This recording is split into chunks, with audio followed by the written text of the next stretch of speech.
বিসমিল্লাহির রহমানির রহিম। প্রিয় দেশবাসী, ভাই ও বোনেরা, আসসালামু আলাইকুম। আপনাদের সকলের অবগতির জন্য আমি জানাতে বাধ্য হচ্ছি বা কথা বলতে বাধ্য হচ্ছি। গতকালকে আমার একটি বক্তব্যকে কেন্দ্র করে সারা দেশব্যাপী আজকে আলোচনা, সমালোচনা এবং কুৎসিত কথাবার্তা বলা হচ্ছে, মিথ্যাচার করা হচ্ছে আমাকে নিয়ে। আমি স্পষ্ট করে বলতে চাই, কালকে আমি পাবনা সদর হসপিটালে আমাদের যুবদল নেতা কামরুলকে দেখতে গিয়েছিলাম, তার ক্ষতবিক্ষত শরীর। তারপর মামুনের কাছে গিয়েছিলাম, আশেপাশের সাথে ছিল সে গুলিবিদ্ধ। দেবোত্তর ইউনিয়নের চেয়ারম্যান রতনকেও ক্ষতবিক্ষত করা হয়েছে। আমাদের অফিসের সমস্ত আসবাবপত্র তছনছ করা হয়েছে। বাংলাদেশে কেউ কোনোদিন দেখেনি এই নৃশংসতা, যে এতগুলি মোটরসাইকেল কিভাবে ভাঙা হয়েছে। মানুষকে দৌড়ে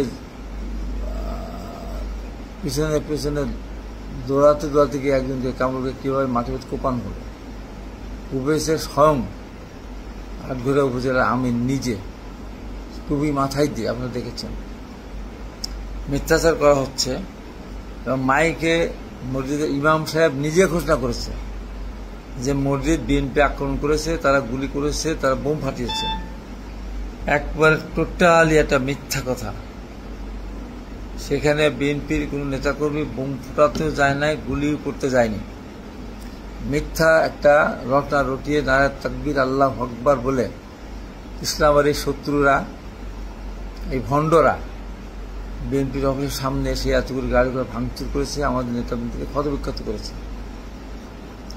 পরবর্তী সময়ে আমাদের দলের কর্মীরা বিক্ষুব্ধ হয়ে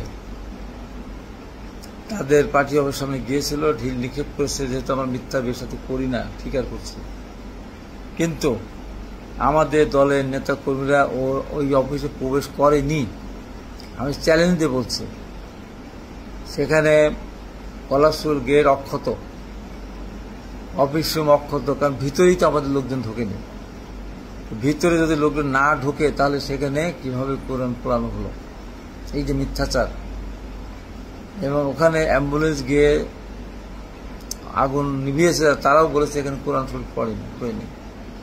এখানে কোনো যারা পোড়াতে গিয়েছে তারা ভিডিও ফুটেজ নেই। এত বড় একটা মিথ্যা কথা বলার পরিপ্রেক্ষিতেই আমি গতকাল বলেছি যে ঈশ্বর দিয়ে কি আটঘরিয়াতে, আমি অন্য জায়গার কথা বলি নাই এখনো, হয়তো ভবিষ্যতে প্রয়োজন হলে বলতেই হবে হয়তোবা। আটঘরিয়ার কোনো মসজিদের কোনো ইমাম জামাত ইসলামের নেতা হয়ে ইমামতি করতে পারবেন না। কোনো মসজিদের ইমাম জামাত ইসলামের নেতা হয়ে তারা সেখানে আজান দিতে পারবেন না, কারণ তারা মিথ্যাবাদী, তারা ভণ্ড, তারা প্রতারক। যার প্রমাণস্বরূপ যে ইমাম সাহেব আটঘরিয়া বাজার মসজিদ থেকে মাইকে আহ্বান জানিয়েছিল বিএনপি অফিসে আক্রমণ করার জন্য মিথ্যা কথা বলে, সেই ইমাম সাহেব এবং ওই মুয়াজ্জিন ওখান থেকে পালিয়ে গিয়েছিল এবং মসজিদের চাবি নিয়ে, তালা মেরে চাবি নিয়ে গিয়েছিল।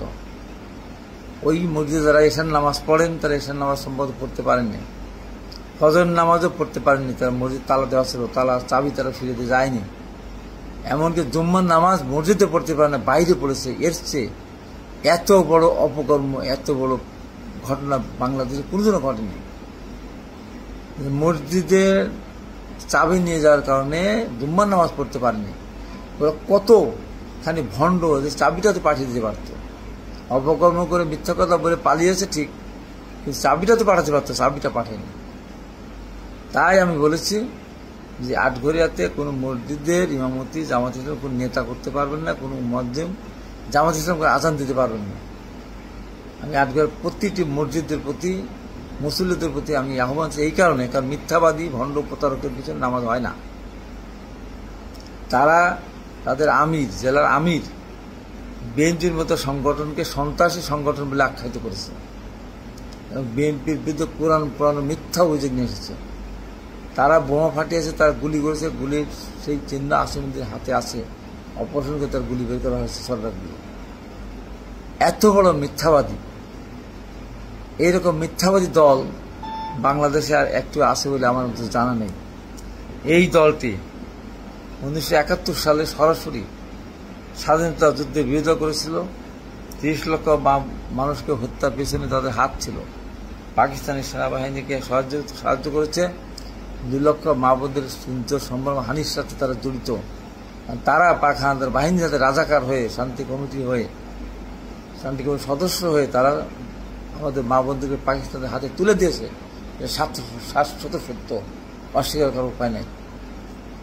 তাদের একজন কিছুদিন আগে বলেছিলেন, ইয়া আল্লাহ মুসলমানদের মাফ করে দেন, যারা মুসলমান হয়ে মুক্তিতে অংশগ্রহণ করেছে আল্লাহ তাদের মাফ করে দেন।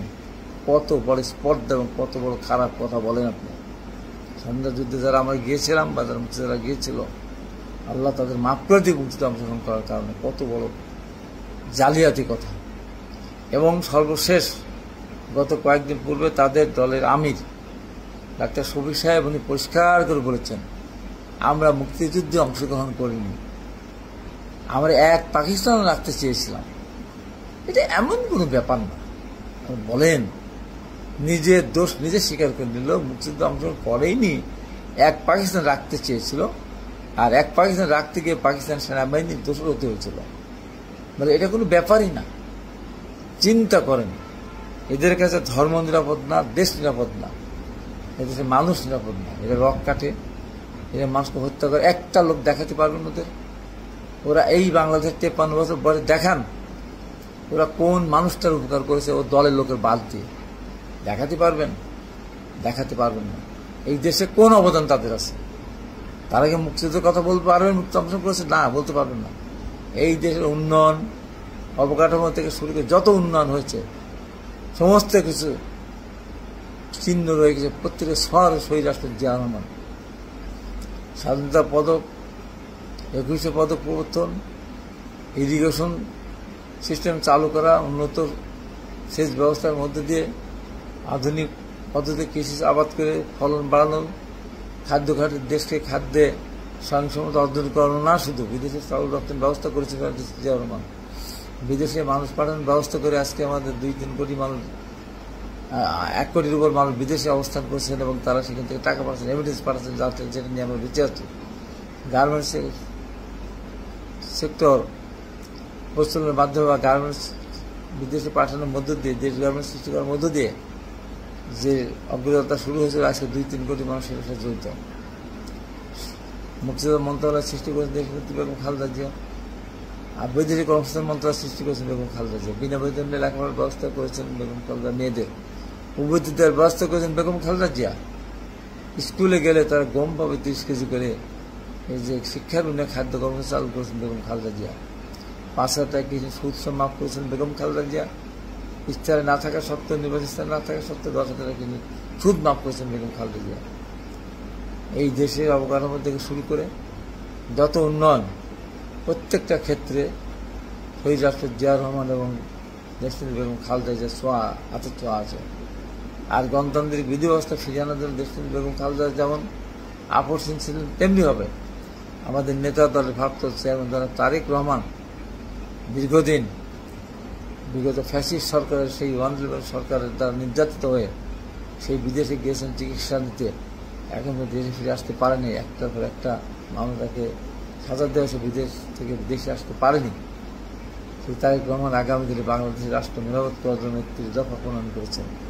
যে 31 দফা বাস্তবায়ন করলে বাংলাদেশে আর কোনোদিন ফ্যাসিস্টে জন্ম হওয়ার কোনো সম্ভাবনাই থাক না, কোনো সুযোগ নেই। কারণ পরপর 2 বারের বেশি প্রধানমন্ত্রী হতে পারবেন না কেউ।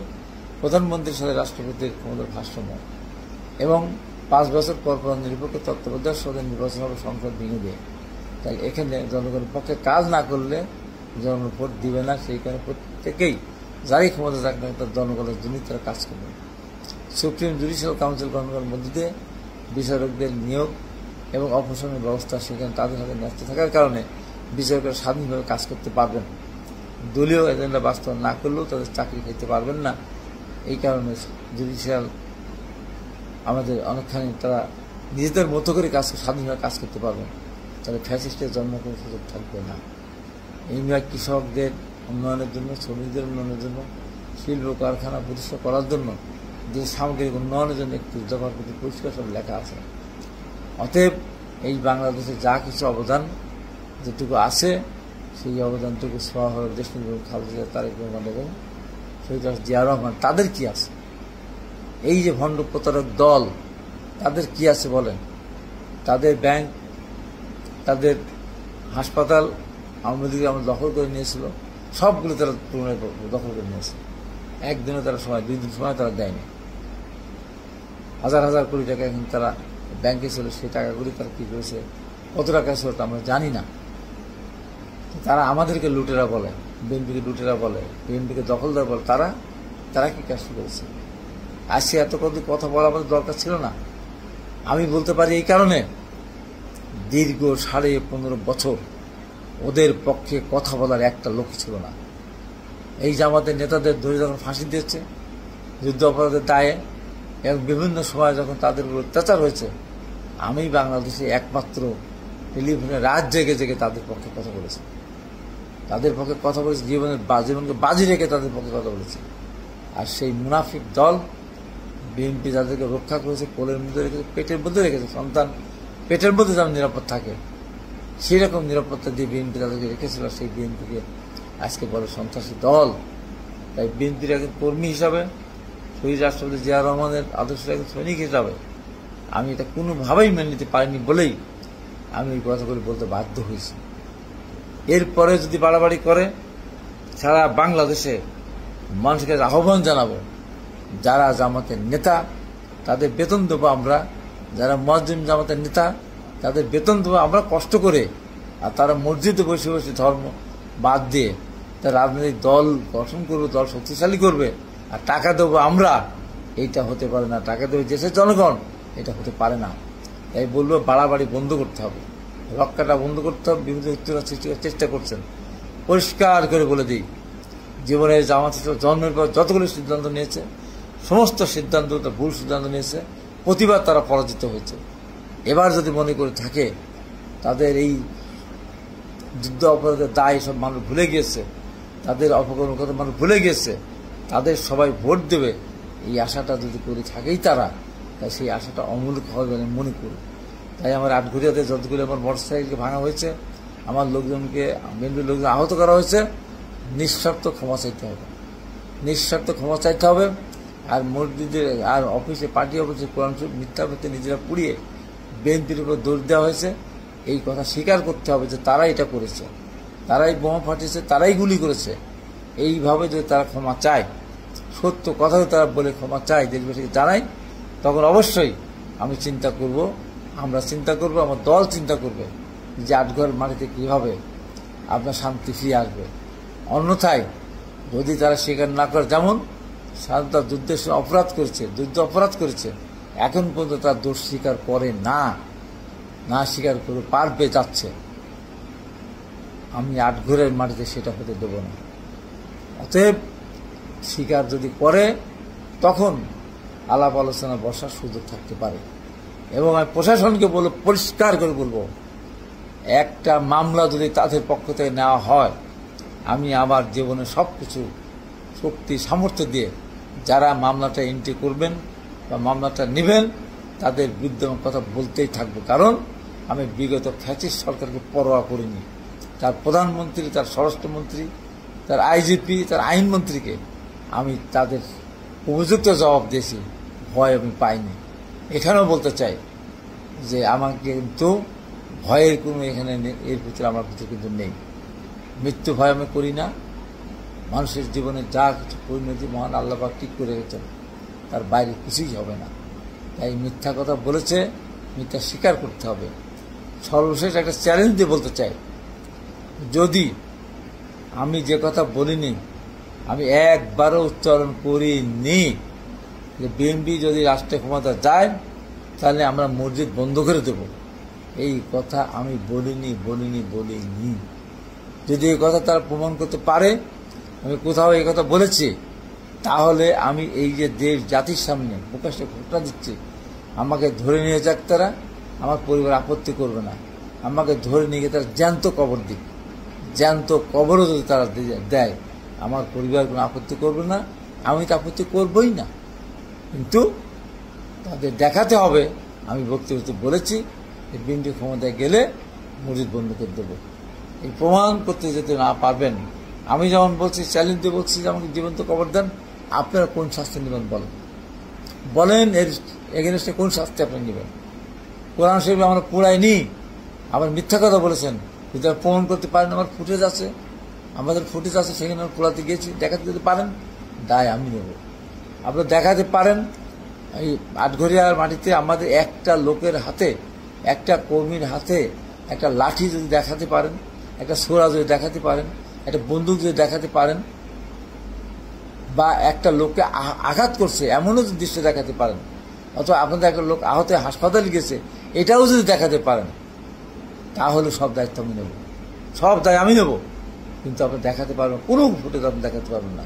কোনো ফুটেজ যেখানে নাই, একজন লোক আহত হলো না, একটা লোক মারতে গেল না, আর আপনারা সেই মামলা নেবেন, এটা হবে না। এই মামলা কোনোভাবেই নেওয়া যাবে না।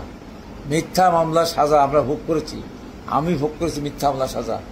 সর্বপ্রথম বাংলাদেশে আমাকে সাজা দেওয়া হয়েছিল, সেই মামলা আমি সাজা কেটে এসেছি। সেই মামলা আমাকে নির্বাচন অযোগ্য ঘোষণা করা হয়েছিল, সেই মিথ্যা মামলা আবার দায়ের করে তারপর নেগোসিয়েশন হবে, আসেন মীমাংসা করেন, হবে না, এটা হবে না। মিথ্যা মামলা দায়ের করলে প্রতিদিন আন্দোলন চলবে সেখানে, প্রতিদিন। আমি প্রশাসনকে পরিষ্কার করে বলছি, আমি আহ্বান জানাচ্ছি, এই মিথ্যা মামলা আপনারা নেবেন না। আমাদের নেতা কর্মীদের নাম মিথ্যা মামলা যদি দিতে আসে, অবশ্যই মিথ্যা মামলা নেবেন না। না নিয়ে মিথ্যা মামলা দিতে আসলে মামলা আমরা একটা করলে আরেকটা মামলা আপনারা করবেন, এই প্রত্যাশা আমি করি। আটঘরের মাটিতে এই ধরনের ঘটনা ঘটবে, এতগুলি মোটরসাইকেল ফ্যাসিস্ট আওয়ামী লীগ কোনদিন এক জায়গায় এতগুলি মোটরসাইকেল হয়নি। এবং ঠান্ডা মাথায় শুধু মুখে মোটরসাইকেল, হোটেল খাওয়ার, হোটেল থেকে দোকান সবগুলো তারা কিন্তু তছনছ করেছে বিনা কারণে, মিথ্যা তারা মসজিদে মাইকে ঘোষণা দিয়ে। তাই আমি চ্যালেঞ্জ জানানোর জন্যই আমি আপনাদের সঙ্গে উপস্থিত হয়েছি। শেষ কথা বলতে চাই, এদের সম্বন্ধে সজাগ থাকেন। এটা দেশের শত্রু, এটা জাতির শত্রু, এটা মানবতার শত্রু, এটা স্বাধীনতার শত্রু, এটা গণতন্ত্রের শত্রু। এরা কোনো মানুষের বন্ধু হতে এরা পারে না। এদের সম্বন্ধে আপনারা সাবধান, এদেরকে বয়কট করুন, এদেরকে বয়কট করুন। এরা ইসলামের নামে এরা ভণ্ডামি করে, ইসলামের নামে এরা মানুষকে ঠকায়। এরা কোরআন শরীফ মানুষের হাতে ধরিয়ে দেয়, বেহেশতের টিকিট বিক্রি করতে চায়।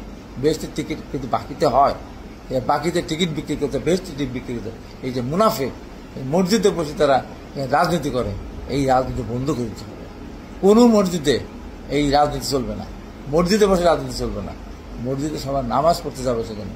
এবং যারা এই ধরনের মিথ্যা কথা বলবে, সে যেখানেই হোক না কেন, যে আলিম মিথ্যা কথা বলবে, যে ইমাম মিথ্যা কথা বলবে, তার পিছনে আপনার নামাজ পড়বেন না। যে মজে মিথ্যা কথা বলবে, তার আজান শুনে আপনার মসজিদে আসবেন না। আমরা মুসলমান, আল্লাহর প্রতি আমাদের বিশ্বাস আছে, আমরা 5 ওয়াক্ত নামাজ পড়ি, আমরা নামাজ পড়ব, কিন্তু কোনো মিথ্যাবাদের পিছনে আমরা নামাজ পড়ব না। এই হোক আজকে আমাদের শপথ। এই কথা বলে আমি আমার কথা শেষ করছি। আপনাদের সবাইকে ধন্যবাদ। আসসালামু আলাইকুম।